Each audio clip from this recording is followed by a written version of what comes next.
தருமபுரி மாவட்டம் பாப்பாரப்பட்டி பகுதியைச் சேர்ந்த 16 வயது சிறுமி ஐடிஐ படித்துள்ளார். இவர் கடந்த சில தினங்களுக்கு முன்பு காணவில்லை என்று அவரது பெற்றோர்கள் பாப்பாரப்பட்டி காவல் நிலையத்தில் புகார் கொடுத்தனர். இது குறித்து காவல்துறையினர் வழக்கு பதிவு செய்து சிறுமியை தேடி வந்தனர்.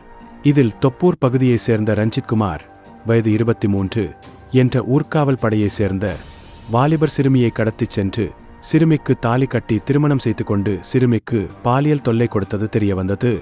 இதனையடுத்து பென்னாகரம் அனைத்து மகளிர் காவல்துறையினர் வாலிபர் ரஞ்சித்குமாரை போஸ்கோ சட்டத்தின் கீழ் கைது செய்தனர்.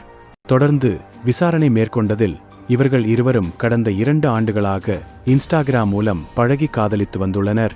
இருவரும் கடந்த சில தினங்களுக்கு முன்பு இவர்கள் பார்த்து திருமணம் செய்து கொள்ளலாம் என முடிவு செய்து திருமணம் செய்துள்ளனர் என தெரிகிறது.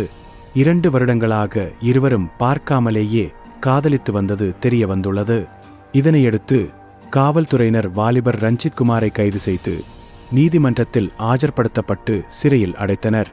ஊர்காவல் படை சேர்ந்த வாலிபர் சிறுமியை திருமணம் செய்து பாலியல் தொந்தரவு கொடுத்த சம்பவம் பெரும் பரபரப்பை ஏற்படுத்தியுள்ளது.